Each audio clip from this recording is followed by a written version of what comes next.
इसके बाद में अभी और भी झांकियाँ हैं, उनका भी आनंद लेना है, इसलिए ये कथा और अपने अच्छे से मन लगा के सुन लो, फिर आनंद। और ठाकुर जी की कथा में तो आनंद ही आनंद है, क्योंकि ठाकुर जी की दिव्य कथा, कुछ नहीं होना तो भी इसमें आनंद नहीं है। सोचो, राजा परीक्षित ने कहा कि भगवान मेरी एक बात समझ में नहीं आई। बोले क्या महाराज? भगवान के लिए तो सब बराबर है, फिर देवताओं को बचाना, दैत्यों को मारना, ऐसा क्यों? किसी को दुख देना, किसी को सुख देना, किसी को पार लगा देना, ये स्वभाव क्यों है कन्हैया का? कृपया आप समाधान करें। मैं तो पूछता हूँ कि क्या दैत्य भगवान के पुत्र नहीं है? और यदि है तो फिर किसी को मारना क्यों, किसी को बचाना क्यों और डुबाना क्यों? सुखदेव स्वामी बोले कि कामाद द्वेषाद भयाद स्नेहाद यथा भक्तेश्वरे मनः। काम से, भय से, स्नेह से, किसी भी प्रकार से श्री कृष्ण के चरणों में बस मन लगे। गोपियों ने श्री कृष्ण की उपासना काम से की, कंस ने भय से की। यद्यपि उनका काम हमारे जैसा नहीं था, लेकिन चिंतन तो प्रभु का ही किया था ना।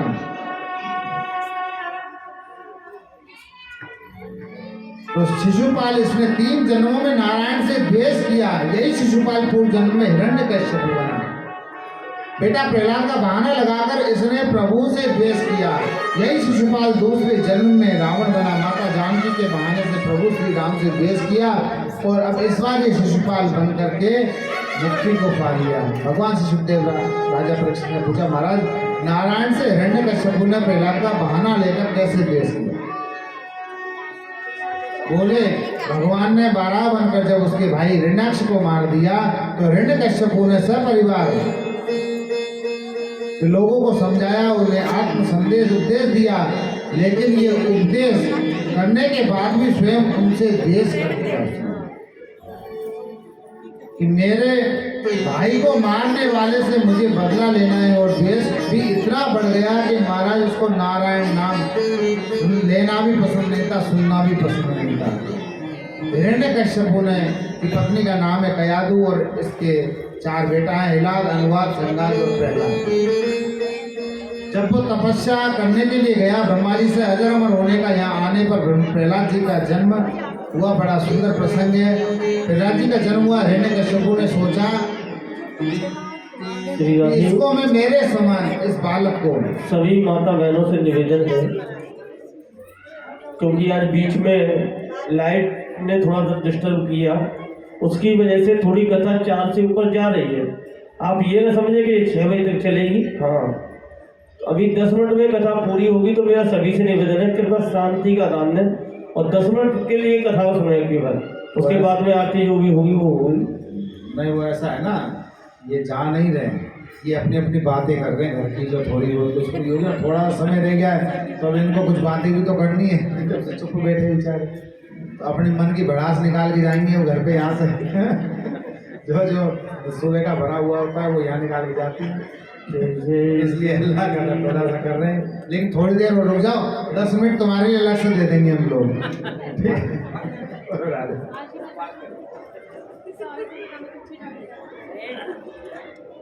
तो प्रहलाद जी का जन्म हुआ। हिरण्यकश्यप ने सोचा कि इसको मैं ऐसा पराक्रमी बनाऊंगा, मनस्वी, यशस्वी, तपस्वी, और हमारे जो राक्षस कुल की परंपरा है उसका ये निर्वाह करे।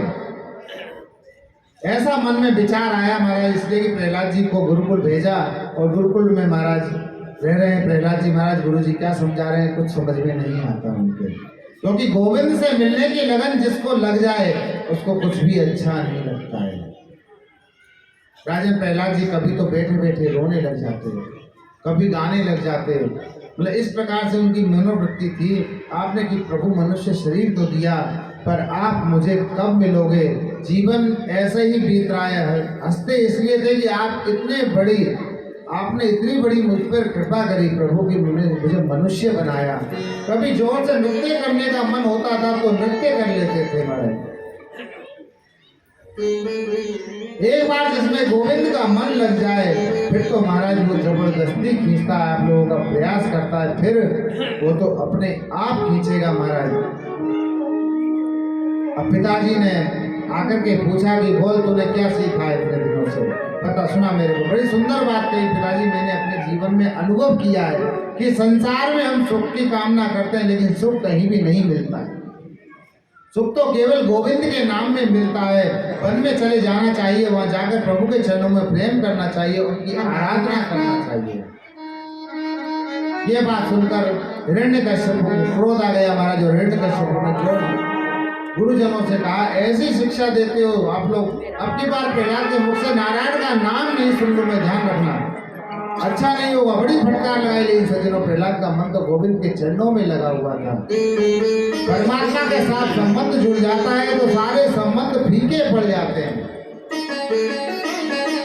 अब प्रहलाद जी को गोद में लिया और फिर पूछा कि तुमने कौन सी विद्या सबसे श्रेष्ठ सीखी है, बताओ प्रहलाद। प्रहलाद जी कहते हैं पिताजी श्रवणम कीर्तनम विष्णु स्मरणम पाद सेवनम अर्चनम वंदनम दास्यम सख्यमात्मनिवेदनम। पिताजी मुझे 9 प्रकार की विद्याएं आती है। पहली है परमात्मा की कथा सुनना, दूसरा कीर्तन करना, स्मरण करना, पाद सेवन करना, अर्चन वंदन दास्य भाव रखना, ये 9 प्रकार की भक्ति है।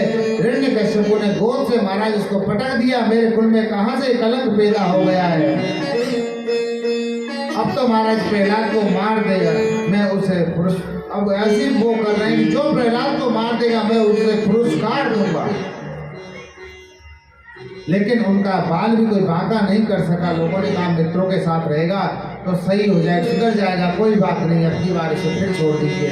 बालकों ने प्रहलाद से कहा प्रहलाद तुम इतनी जिद क्यों करते हो, जब तुम्हारे पिता को ये सब पसंद नहीं है तो तुम ऐसा सब क्यों करते हो।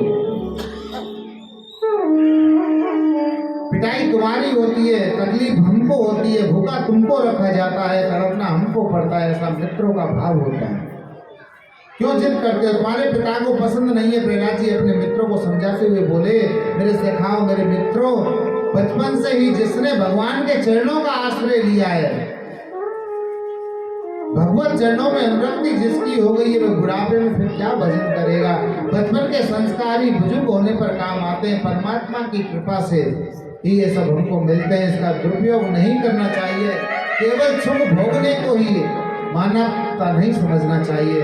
तो फिर हमें और पशु में अंतर ही क्या रहा। हमें भगवान ने विवेक दिया, हमें बुद्धि दी भगवान ने, अगर हम नहीं समझे फिर भी तो फिर पशु जैसे समान, उस पशु के समान ही हम दिखाई पड़ेंगे। प्रहलाद जी बोले केवल कीर्तन करने से उसका नाम गाओ, संबंध जुड़ जाएगा। कोई भी काम करो, चाहे भोजन बनाओ, सफाई आदि कार्य करो, केवल परमात्मा का नाम लेते जाओ, रटते जाओ बस।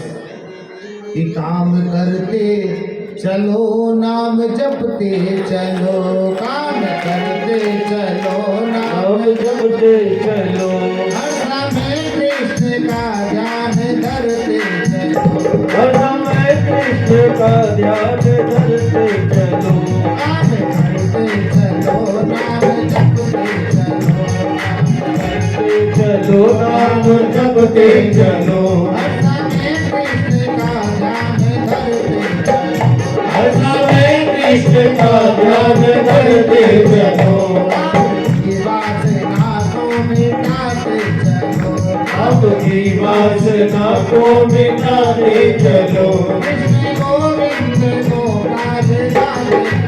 ओ कृष्ण गोविंद गोपाल गाए चलो, कृष्ण गोविंद गोपाल गाए चलो।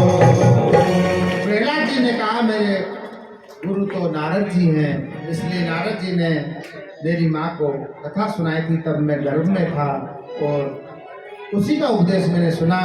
इस कारण मैं गर्भ में ही मैंने सब श्रवण कर लिया। इसलिए इस आधार पर मैं कह सकता हूँ कि न दानम न तपो निर्जान शोचम न व्रतानि च। परमात्मा की प्राप्ति दान से, तप से, यज्ञ से हो ये पता नहीं, लेकिन अमल भक्ति जिस दिन मन में आ जाए उस दिन गोविंद मिल जाएगा। अमल भक्ति माने निष्काम भक्ति। प्रहलाद जी बोले मित्रों केवल कीर्तन करने से ही संबंध जुड़ेगा, कीर्तन करो। मित्रों ने कहा कि बहुत देर हो गई, सत्संग कर लिया, चलो अब चलो खेलते हैं।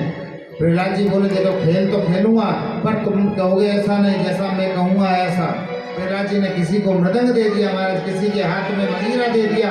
असुर बालक बोले नारायण का कीर्तन करो बस, लेकिन वो असुर बालक बोल रहे नहीं हम नहीं करेंगे भैया, तुम्हारे पिताजी आ जाएंगे फिर हमको डांटेंगे।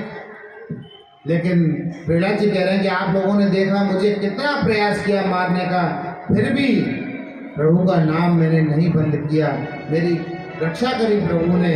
प्रभु का नाम गाओ, हजारों राक्षसों की बुद्धि परिवर्तित कर दी महाराज। प्रहलाद जी ने फिर तो महाराज मृदंग हाथ में ले लिए, सबने कीर्तन में मगन हो गए, सब कीर्तन करने लगे।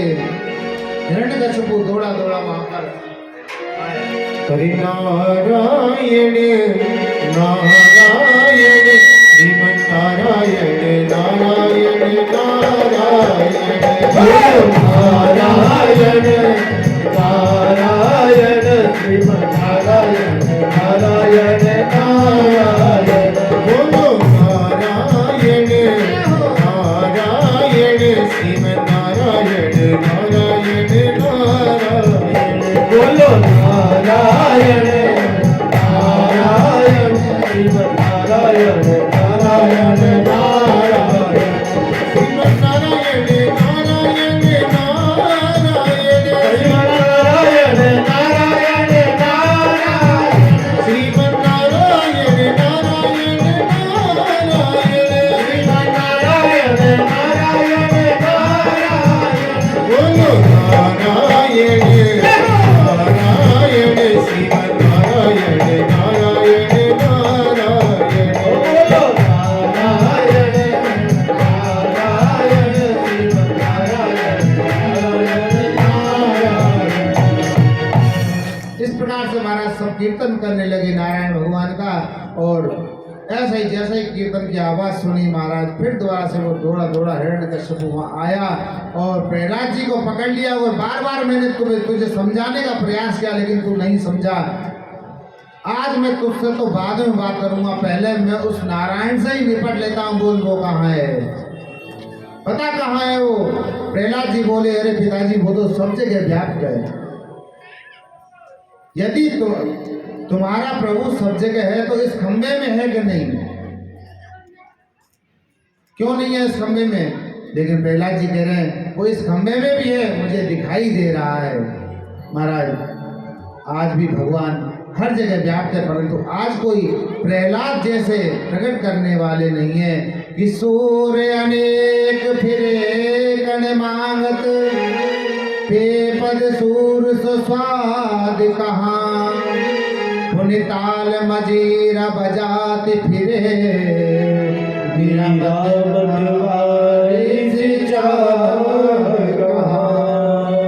सिया राम कथा कितनों ने लिखी, पर तुलसी जैसी मर्याद कहाँ, नरसिंह बसे प्रति कंबल में, पर काढ़ को प्रहलाद कहा।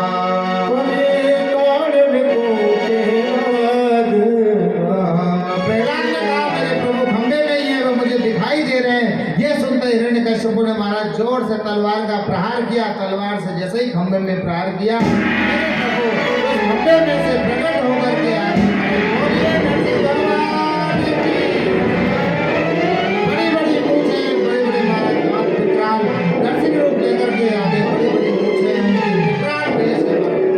लेकिन भगवान सुखदेव कहते हैं नन्हे से बालक की रक्षा करने के लिए प्रभु देखो आज खंबे में से भी प्रकट हो गए हो। शरीर है मानव का, ऐसा अद्भुत रूप बनाया प्रभु ने। हिरण्यकशिपु देखते ही महाराज भयभीत हो गया देखते ही। लेकिन सोचने लगा मुझे कौन मार सकता है। ब्रह्मा ने वर दिया। लड़ते लड़ते महाराज जब संध्या का समय हो गया सज्जनों, तो भगवान ने उसको पकड़ लिया और बीच दरवाजे पर रख लिया। जंगाओं पर, अपनी जंगाओं पर डाल दिया और मुस्कुरा करके बोले अब हम तुम्हें मारेंगे। हिरण्यकश्यप ने कहा मुझे कोई नहीं मार सकता, हमें सीधे विधाता से वरदान मिला है, बताओ तुमने क्या मांगा। बोला पहला वर मांगा ना मैं घर में मरूं ना मैं बाहर मरूं, तुम ना घर के अंदर हो ना बाहर हो, बीच देरी पर हो। और दूसरा वर क्या मांगा, मैं आकाश में मरूं ना पृथ्वी पर मरूं, ना तुम आकाश में हो ना पृथ्वी पर, तुम मेरी जंगाओं पर हो। हमारा तीसरा वर क्या मांगा कि मैं दिन में मरूं ना रात में मरूं। हिरण्यकश्यप ने कहा कि मैं ना दिन में मरूं ना रात में मरूं, ये तो संध्या का समय, ना ही दिन है ना ही रात है, ना ही मैं पशु से मरूं ना ही मैं मनुष्य से मरूं, ना ही मैं पशु हूँ ना ही मैं मनुष्य हूँ। लेकिन फिर भी तुम मुझे नहीं मार सकते, क्योंकि मुझे वर मिला है 12 महीनों में से मैं किसी महीने में भी नहीं मरूं। भगवान कह रहे ठीक है, तूने 12 महीनों का मांगा, ये 13वां महीना मैंने तेरे लिए ही बनाया है, जिसको अधिक मास बोलते हैं, पुरुषोत्तम मास। वो जो अधिक वो बढ़ जाता है, हर 3 साल बाद आता है, तो वो मास है भाई कि 13वां महीना मैंने तेरे लिए ही बनाया है कि मैं फिर भी नहीं मरूं। प्रभु बोले अब तुम बताओ और क्या वरदान मांगा था कि तुम्हारे बनाए किसी भी व्यक्ति से ना मरूं। प्रभु बोले तुम ये बताओ मुझे क्या विधाता ने बनाया है? अरे हम विधाता को बनाते हैं, हम नारायण है। जैसा ही महाराज नारायण नाम सुना, नारायण नाम सुनते ही महाराज वो फिर भगने लगे। भगवान क्रोध में भरे हुए हिरण्यकश्यप से कहने लगे, बहुत क्रोध में भगवान बोले मेरे भक्त को बड़ा परेशान किया इसने। भगवान बोले मैं तुझे अस्त्र शस्त्र से नहीं मारूंगा। और भगवान ने अपने बड़े बड़े नाखून दिखाए और हिरण्यकश्यप की तरफ देख करके कहने लगे कि ना अस्त्र से तो को मारूंगा और ना शस्त्र से तो को मारूंगा। बोले हिरण्यकश्यप तेरे लिए अस्त्रों शस्त्रों की जरूरत नहीं है। बोले तो महाराज कैसे मारोगे? बोले सुन कि ना अस्त्र से तो को मारूंगा और ना शस्त्र से तो को मारूंगा। हे दुष्ट पापी तेरी छाती में नाखूनों से मारूंगा।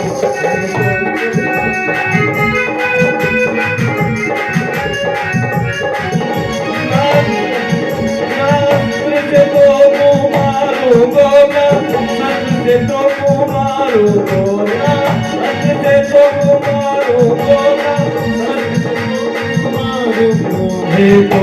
पापी तेरी छाती में नाखूनों से मारूंगा। हे दुष्ट पापी तेरी छाती में नाखूनों से मारूंगा।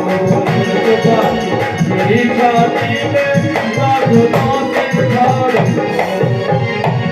बोले नरसिंह भगवान की जय। तो भगवान ने फिर दोबारा उसको पकड़ लिया और अपने जंगा पर रख करके महाराज अपने पंजों से उसका पेट चीर दिया। बोलिए नरसिंह भगवान की जय। आचार्य सुखदेव जी कहते हैं राजन हिरण्यकश्यप का उद्धार कर दिया नारायण भगवान ने, लेकिन भगवान का कोप शांत नहीं हुआ। भगवान बड़े कुपित हैं, भगवान की स्तुति करी लेकिन सामने कोई खड़ा ही नहीं हो सकता, इतना भयंकर क्रोध था महाराज। सब दूर से ही स्तुति कर रहे हैं, भयभीत होकर के देवता लोग माता लक्ष्मी के पास में गए कि शायद अगर माता कृपा करें तो प्रभु का कोप शांत हो सकता है। लेकिन अब लक्ष्मी जी को क्या पता कि प्रभु शेर बन के बैठे हुए हैं, उनको ही पता थोड़ा ही है। उन्होंने तो यही सोचे कि जो मैं चरण दबाया करती हूँ वही प्रभु बैठे हुए होंगे, अभी मना लूंगी। अरे उनको तो कभी क्रोध ही नहीं आता है।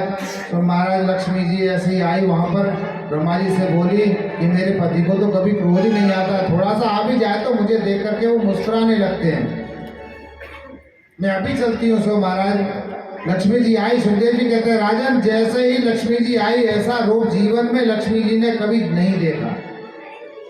जैसे ही सामने पहुंची तो प्रभु ने देखते ही जोर से ओंकार लगाई महाराज। ओंकार जैसे ही लगाई लक्ष्मी जी ने दौड़ लगाई सीधे महाराज को तो वैकुंठ में जाकर के पहुंची, रुकी नहीं, पीछे मुड़ के ही नहीं देखा महाराज। ऐसे ओंकार प्रभु ने लगाई।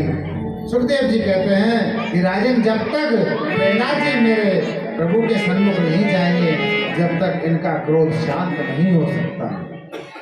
कि प्रहलाद प्रेषयामास ब्रह्मवस्थित मंत्रिके तात प्रशमयोपेहि स्वपित्रे कुपितम प्रभु। ब्रह्मा ने प्रहलाद जी से कहा, बेटा तुम्हारे पिता पर प्रभु बहुत कुपित हो गए, इस कोप को बस तुम ही शांत कर सकते हो। प्रहलाद जी आए, नरसिंह भगवान के चरणों में साष्टांग प्रणाम किया और बहुत सुंदर प्रभु की स्तुति करी। ब्रह्मादय सुरगणा मुनयो सिद्धा सत्वेकतानमतयो वचसां प्रभावे नारादितुं पुराणेन द्युनाभिनेत्रु किन्तु सुमरति समे हरिरुग्रजाते। हे प्रभु, ब्रह्मा आदि देवता भी आपके कोप को शांत करने में सक्षम है। मेरे पास तो कोई ज्ञान का भंडार भी नहीं है प्रभु, मैंने कोई सत्संग नहीं किया। मेरे जैसे बालक की रक्षा करने के लिए प्रभु आप इस खंभे में से भी प्रकट हो गए हो। हरि, मैं आपको प्रणाम करता हूँ। सज्जनों, भगवान को धन से संपत्ति से प्रसन्न नहीं किया जा सकता, केवल भाव के भूखे हैं बस, और खुद को उनके चरणों में समर्पित कर दो, दास्य भाव अपना लो। प्रहलाद जी कहते हैं, भगवान इस असुरों के खानदान से मैंने जन्म लिया, तमोगुणी परिवार से जन्म लिया, कहाँ उस पर आपने दिव्य अनुकंपा की प्रभु। भगवान बोले, नहीं ऐसा तो मैंने नहीं किया। आपने कभी भगवान को खिलाया, शंकर जी को कभी खिलाया है? बोले, नहीं। तो प्रभु आपने सब ब्रह्मा को, शिव जी को, किसी को भी वो सुख प्रदान नहीं किया, वो सुख आपने मुझे दिया प्रभु। ये मानना, ये सारी इंद्रियां मुझे अपनी ओर खींच रही है। भगवान मेरी जो जीव है ना, मुझे अपनी ओर खींचती है। श्रवण इंद्रियां अपनी ओर खींचती है प्रभु, घृणेन्द्रियां अपनी ओर खींचती है। गोपाल, मेरी हालत ऐसी हो गई जैसे किसी एक आदमी को बहुत सी जो स्त्रियां होती उसको अपनी अपनी ओर खींचती है। इस प्रकार से मेरी वाणी हो गई। प्रभु बोल रहे हैं कि अरे पुत्र, तेरे जैसा बालक जिस कुल में पैदा हो जाए वो 21 पीढ़ियों को काट देता है। भगवान प्रहलाद को वर देकर के महाराज और बड़े प्रसन्न हो गए और प्रहलाद जी को वर दिया। बोलो, क्या मांगते हो? तुरंत वर देकर के उनको राजगद्दी देकर के चले गए। श्री सुखदेव जी कहते हैं, राजन नारद जी ने ये परम पवित्र चरित्र युधिष्ठिर जी को सुनाया। वही हिरण्यकश्यप बाद में शिशुपाल बना और भगवान के हाथों से मुक्ति को पा लिया। आगे नारद जी ने प्रहलाद जी को दत्तात्रेय जी से मिलने की बात कही। ये सब हम कल की कथा में आप लोगों को सुनाएंगे। आज कथा को यहीं विश्राम देते हैं। कल की कथा बहुत सुंदर सुंदर ठाकुर जी के चरित्र हैं। उसमें वामन भगवान का चरित्र है और श्री राम जन्म भी होगा और कृष्ण जन्म भी होगा। राम जन्म कब के राम कथा संक्षिप्त रूप से आती है श्रीमद् भागवत जी में, उसको स्पर्श करते हुए चलते हैं। और विशेष जो है हमारे कृष्ण जन्म लास्ट में रहेगा हम लोगों का, और कल वामन भगवान का भी अवतार होगा। बोले वृंदावन बिहारी लाल की जय। हमारे पंडित जी जो है कुछ आपको बताएंगे कि ठाकुर जी के लिए जो है ना कल मक्खन मिश्री का भोग लगेगा, तो वो आपको बताएंगे, ठीक है ना। आज की जो तक जो कथा थी, जो आपने श्रवण की, प्रेम से बोलो राधे राधे। आवाज नहीं है, ये जोर से बोलो, उल्टा शुरू में बोलो राधे राधे। देखो, मैं ऐसा है बदतमीज बालक हूँ, कबू चाहे कछु कह दूँ। एक बार मैंने महाराज जी के सामने कछु कह दी, अब मेरा पता सुन पाके महाराज जी ने कान पे दियो, तब मुझे पर्दा फट गयो।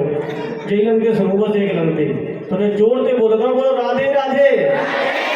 हाँ, तो कल की बड़ी सुंदर सुंदर कथाएं, कल की वामन भगवान के वामन चरित्र की कथा आपको श्रवण करने के लिए मिलेगी। उसके बाद में राम भगवान के चारों भाइयों के सहित आपको कथा श्रवण करने के लिए मिलेगी, लेकिन सूक्ष्म में, क्योंकि हमें तो पहुंचना कहाँ तक, वृंदावन तक। अयोध्या तो थोड़ी जाना हो, अयोध्या वाले से भी काम मतलब हमें तो कन्हैया थे, मतलब प्रेम से बोलो राधे राधे। तो कल हमारे लाला को जन्म होएगो, प्रेम से बोलो राधे राधे। कौन को जन्म होएगो? हाँ, अब देखिए, तो मैंने मैया को ज्यादा परेशान मत करा, ये हरियाणा की जाट नहीं, ध्यान रखिए। हमें कुछ परेशानी ना है, परेशानी का है कि लाला को जन्म होएगो। अब राधे राधे बोल में परेशानी हो तो भैया मत बोलिए। हाँ राधे राधे। भैया जी, हरियाणा की जो बच्चों को हमारी तो मैया ही लगे हैं और मैया तो पालन तो कल हमारे ठाकुर जी को जन्म होएगा और ठाकुर जी को ब्रज में काके में मालूम है, काके में ठाकुर जी थे, बताओ काके में। अच्छा जिन्हें पता हो वही बताओ हाथ खड़े करके। अभी तुरंत 1101 रुपया की भेंट दिलवाओ महाराज जी थे ठाकुर जी को काके में। लल्ला तो तुम्हारे यहाँ हो गए, लल्ला हो गया लल्ला। देखो ठाकुर जी को कह में रसगुल्ला, ब्रज में काके में कन्हैया कैसे काले हथे के नहीं, रसगुल्ला कैसे हो गई। और कन्हैया रस में रस भरे और रस में पड़ो रे रसगुल्ला। जब ठाकुर जी को जन्म हो तो ब्रज में बोले रसगुल्ला को जन्म है रहो है। तुम हरियाणा की ऐसे पता होना, मैं ब्रज को जाके मैं बता दे रहा हूँ, आगे से ध्यान रखिए। हाँ तो कल ठाकुर जी को जन्म होएगा और जब जन्म हो गए तो मैया अपने अपने यहाँ से भोग लगाने के टाइम लेके हमें बड़ी सुंदर सुंदर माखन मिश्री, तो अमूल को बटर नहीं, बढ़िया दही चलाए के लेके हमें हाथन से। हाँ अमूल बटर की टिक्की हुआ जावे वैसे कबू कबू तो बजा रहे। हाँ आज आराम से दही जमाइयो और सवेरे चला के लेके आइयो, और ने गर्मी में रखियो नहीं, सवेरे मालूम पड़े दूध जमो ही नहीं ठंडी की वजह से। हाँ हाँ और ठाकुर जी को जब भोग लगाया जाए तो जब माँ यशोदा भोग लगाती थी तो कायदे लगाती भैया मैं बताऊं। एक सुंदर से कटोरा हो उनके पास में सोने को, और सोने के कटोरा में सोने की चम्मच लगा के ठाकुर जी को मिश्री धर के भोग लगाती। अब मैया कह रही होंगी 50,000 रुपया तो ले गो, ये पंडित का कह रहे हो। अच्छा सोने की कटोरा में नहीं लाओ तो चांदी की में ले लो, चांदी तो सस्ती है। अच्छा कौन कौन लेके आवे हाथ खड़े करो। जय हो। और महाराज जी ने आज आज भी महाराज जी ने बताई, बोले भाव से भगवान लेते हैं, कम से कम पैसे झूठे को ही हाथ खड़ो कर देते। अरे जिनके पास नहीं हो स्टील के में लेंगे, और स्टील को नहीं मिले तो दोना में धर लेंगे, और बेव नहीं मिले तो जब बगीचा में तो पत्ता ले लेंगे वहीं पर धर लेंगे। ठाकुर जी तो वो भोग लगाएंगे। प्रेम से बोलो राधे राधे। तो कल नंद महामहोत्सव यहाँ पर ये वृंदावन बनाया जाएगा और चकाचक धूमधाम से, और लुटाने के लिए अपनी ओर से वैसे तो यहाँ व्यवस्था रहेगी, सभी अपने अपने यहाँ से टॉफी गुब्बारे बच्चों के कपड़े खेल खिलौने भी ला सकते हैं, क्योंकि ये ठाकुर जी की लीला में आनंद की लीला होगी, नंदोत्सव होगा तो सब लूटपाट की लीला होती है। हाँ और अपने अपने भैया जेवरात जो है चैन बेचैन वाली मत पहन के आइयो। हाँ कि कोई आए और वो ले गो, वो दिक्कत होती है, इसलिए आभूषणों को पहन करके ना आए। हाँ वैसे ही पहने हमें वो है वो नकली वाले भेजने कोई ले जा तो कोई बात नहीं। आजकल पंडित जी सब नकली पहने, तो जो अच्छी बात है, क्योंकि अगर चली जाए सोने की चैन तो मैया बहुत जल्दी है जाए चैन। हाँ तो भैया प्रेम से पैसे पहन के आइयो और चकाचक आनंद लियो। और ये हमारा लाला है जो कहवे वारो है, अब हमें तो ना मालूम का कह रहे हो, ये भी सुन लियो भैया। प्रेम से बोलो राधे। जय श्री कृष्ण। ये जो भागवत तेजस्वी श्री कृष्णा महिला सेवा समिति की तरफ से हो रही है, ये YouTube पे अपलोड की जाएगी, डाली जाएगी। तो हमारा YouTube पे चैनल भी इसी नाम से है, तेजस्वी श्री कृष्णा महिला सेवा समिति। तो आप उसको सब्सक्राइब कर दें ताकि आप घर बैठे भी इस भागवत का आनंद ले सके। और हमने सबको रिकॉर्ड कराया साथ में, आप खुद को भी देख सकते हैं उसमें। जिनके पास बड़े वाले फोन है वो देख सकते हैं, और जिनको अभी भी समझ में नहीं आया कि क्या होगा तो आप मेरे पास आ जाना, मैं अभी यहीं पे बैठा रहूंगा। मैं आपके फोन में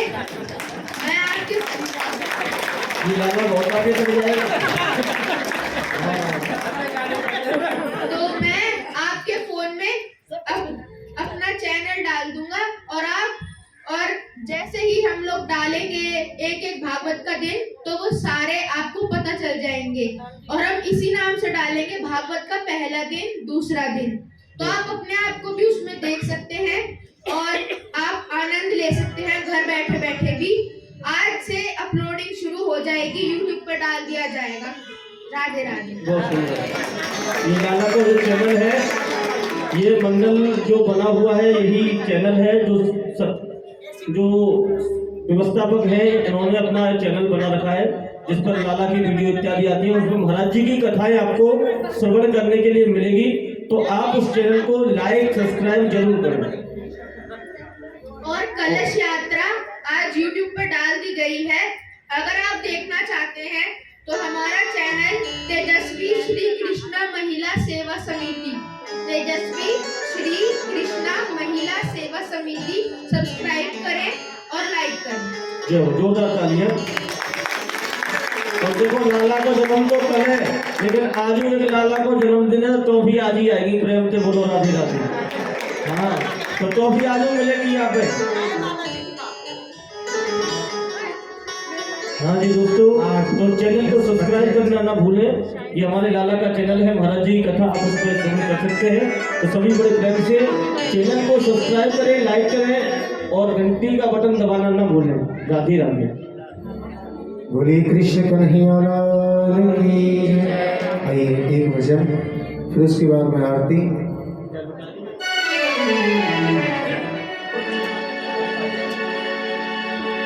प्रहलाद जी ने बहुत ही सुंदर वंदना की श्री हरि के चरणों में। और जो ठाकुर जी को मानते हैं, एक बार दोनों हाथ उठाएं सीधे, जो हृदय से ठाकुर जी को मानते हैं, आइए भाव से जय घोष करें। बोलिए बाकी बिहारी लाल की। आइए बड़ा ही सुंदर भाव है। आइए भक्त कहने लगी ठाकुर जी के चरणों में। देखिए नाच कूद तो चलता रहता है, लेकिन कुछ भजन ऐसे भी हों जो ठाकुर जी से मिलाए भक्तों को। आइए भक्त कहने लगी, करम से आपके मेरा ये कारोबार चलता है, करम से आपके मेरा ये कारोबार चलता है। कितने भक्त मानते हैं कि ठाकुर जी के कर्म से हमारा कारोबार चलता है? दोनों हाथ उठाएं, आइए भाव से गाएं। तेरे दर के ही टुकड़ों से, तेरे दर के ही टुकड़ों से मेरा परिवार पलता है। तेरे दर के ही टुकड़ों से मेरा परिवार पलता है। तेरे दर के ही टुकड़ों से मेरा परिवार पलता है।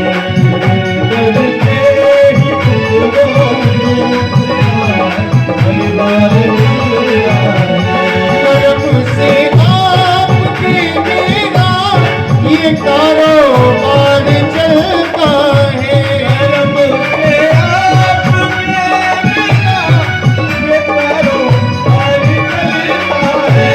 तेरे दर के ही टुकड़ों से, तेरे दर के ही टुकड़ों से मेरा परिवार पलता है। तेरे दर के ही टुकड़ों से मेरा परिवार पलता है।